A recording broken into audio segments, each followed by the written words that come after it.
Hola, ¿qué tal estáis? Bueno, la reflexión que quería hacer hoy es por qué tener prisa es contraproducente para avanzar en el proceso de terapia, ¿no? Ese dicho que dice, vísteme despacio que tengo prisa, en terapia ocurre también que a veces cuanta más prisa tiene una persona, en realidad más lento se vuelve su proceso. ¿A qué se debe esto? En primer lugar, porque la prisa está señalando una lucha. Quiero que esto se vaya ya. Eso es una lucha. Yo estoy en lucha con lo que me ocurre. Quiero que se vaya ya este sentimiento de tristeza o esta sensación de vacío o esta sintomatología física de ansiedad o de malestar en el estómago. Quiero que se vaya ya. Ahí el síntoma se ve como un enemigo, algo que me está entorpeciendo mi vida, cuando el síntoma en realidad es un aliado. El síntoma es esa punta del iceberg que tanto utilizamos las psicólogas como metáfora, que está diciendo esto es lo que se ve, pero lo que está ocurriendo es mucho más y el síntoma está ahí para avisarte de que algo tiene que ser revisado, sanado y cambiado. Entonces esa lucha va a entorpecer la escucha de lo que realmente el síntoma te quiere decir. Luego hablaré un poquito más de ese conflicto porque en realidad es el núcleo. Bien, aparte, cuando esa lucha está, hay una probabilidad, hay un tanto por ciento muy alto donde la persona está con dificultad para coger su propia responsabilidad. Es decir, en un tanto por ciento muy alto, cuando llega una persona a terapia que tiene mucha prisa por cambiar toda esa sintomatología, que se vaya ya, cree que es la terapeuta quien le va a salvar, quien le va a propiciar el cambio, pero eso no, nosotras no podemos hacerlo. Nosotras podemos acompañar, ¿vale?, en el proceso de toma de conciencia, es decir, de descubrir todo eso que está en la parte oculta del iceberg, en sanar todo lo que haya a nivel de herida y de carencia y en promover los cambios que la persona necesita, pero no podemos hacerlo. Podemos acompañar en el proceso, pero la persona tiene que hacerlo por sí misma. De tal manera que si yo no puedo coger responsabilidad por mí misma, es que mi madre cambie ya o que mi pareja cambie ya, ¿no? Es que es estas circunstancias y yo no puedo hacer nada con estas circunstancias. Yo no tengo poder, porque responsabilidad es poder. Yo aquello que tengo responsabilidad, tengo poder sobre eso, puedo hacer algo. Pero si no tengo responsabilidad, porque son los demás los que tienen que cambiar o las circunstancias externas son las que están haciendo, que no digo que no influyan, pero siempre yo puedo elegir cómo vivir esas circunstancias externas y buscar los pasos que me van a llevar a ese cambio que me va a acercar a un mayor bienestar conmigo misma. Si yo no tengo responsabilidad, no tengo poder. ¿De acuerdo? Entonces, por ejemplo, en esa responsabilidad, la persona en esa prisa lo que tiene es una impaciencia muy fuerte que tampoco le permite ver que el cambio es un proceso. Tiene también como una fantasía de que por ir a terapia va a poder hacer cambios instantáneos, inmediatos.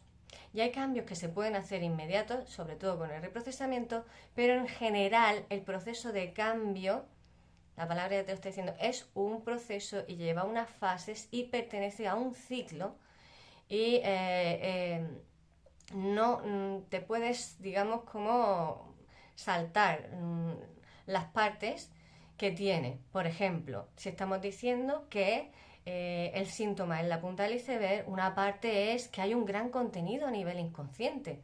Tú ves eso, ves el malestar del estómago, ves la ansiedad social, ves determinadas cosas, pero no ves todo lo que hay en la parte oculta del iceberg que está inconsciente. Si eso está inconsciente, no es casualidad. Y entonces no puedes hacer, eso está a nivel inconsciente para protegerte. Lo que pasa es que está en ese modo de protección, digamos, arcaica, digamos, obsoleta, digamos que no es muy eficaz a la hora de protegerte. Por eso está el malestar, porque te está diciendo, esto ya no te protege, esto no te funciona. ¿De acuerdo? Pero no es casualidad, digamos que esté a nivel inconsciente, por lo tanto, que vaya accediendo esa información, vaya subiendo a las capas de conciencia, no se puede hacer de la noche a la mañana. Eso lleva un proceso. Y cuando la persona tiene como mucha prisa, se quiere saltar el proceso, tiene como una visión inmadura de lo que es cambiar, muy condicionada por una fantasía de que puede haber como una especie de varita mágica, ¿no? Y lo decía asociado a la responsabilidad porque, como podéis ver, ¿no? Hay una falta de responsabilidad cuando yo creo que algo tipo varita mágica puede provocar el cambio. Entonces, eso es un proceso. El cambio es un proceso. Una vez que esa información va cediendo del inconsciente, yo voy a poder escuchar mucho mejor el contenido a nivel de herida y de carencia que hay, es decir, qué me duele y de dónde viene ese dolor, que siempre es mucho más antiguo de lo que nos creemos antes de iniciar el proceso de terapia. ¿Qué estoy diciendo aquí? Que también con esa responsabilidad yo voy a poder poco a poco acercarme más a mis sentimientos y a mis emociones internas, porque cuando la persona tiene prisa está en un estado fóbico de sentirse a ella misma, no quiere sentir sus propias emociones ni sus propios sentimientos. Es esa la lucha de que quiera que se vaya ya. En realidad es me incomoda mucho enterarme de mí, me incomoda mucho sentirme este malestar, yo no sé cómo gestionarlo, no sé digerirlo y no sé, digamos, cómo integrarlo, y quiero que se vaya ya. ¿De acuerdo? Entonces se produce esa falta de escucha interna. Y esa falta de escucha interna, como decía al principio, es la clave. ¿Por qué es la clave? Porque al final todo lo que nos pasa,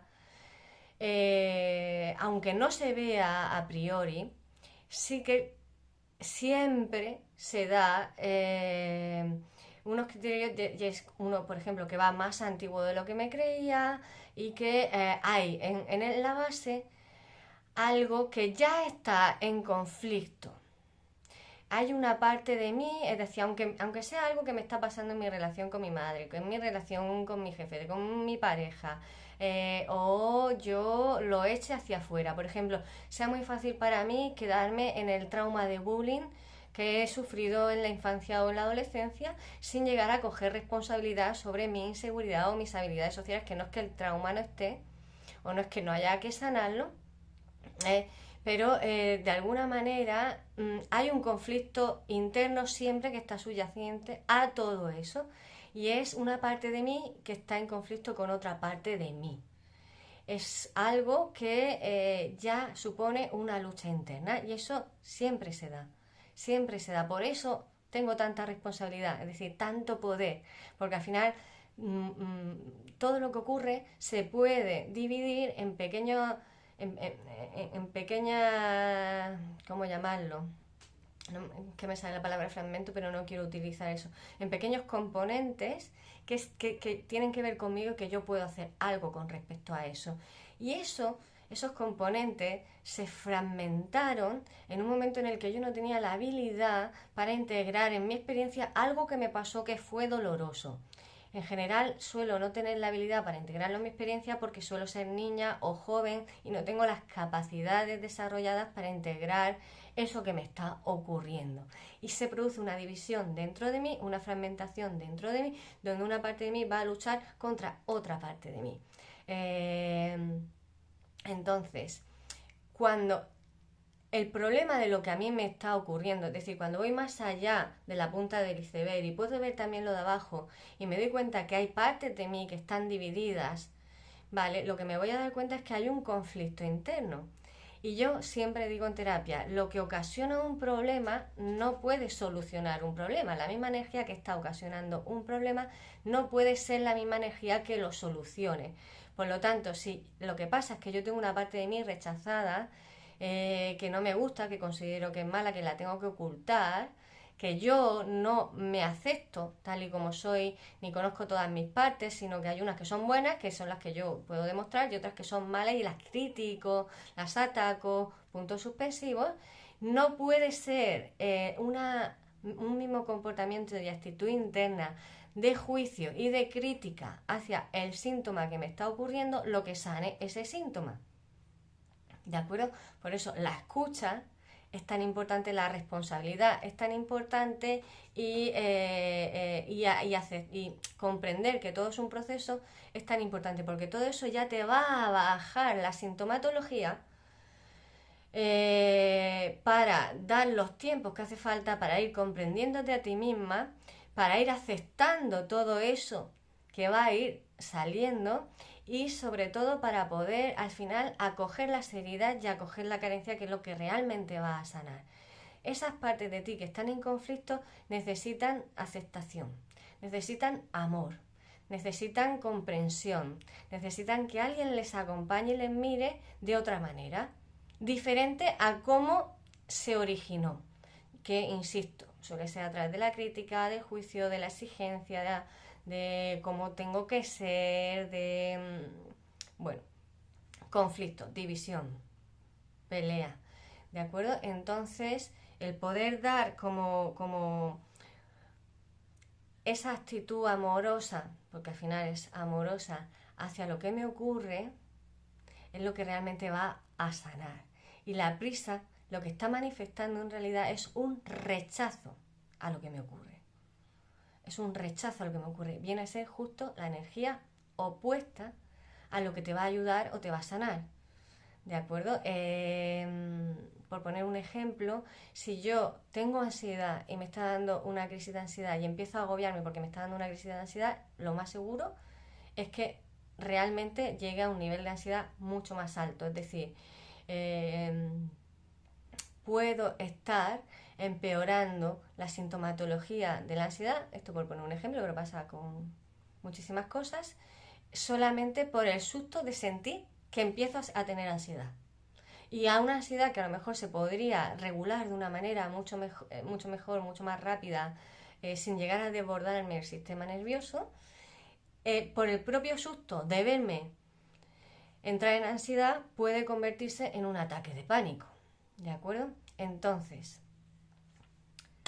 tener prisa en terapia no te va a ayudar realmente.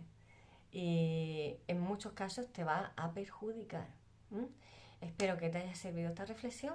Cualquier comentario o duda me lo puedes dejar abajo. Y te mando un beso muy fuerte y nos vemos en la siguiente. Hasta otra.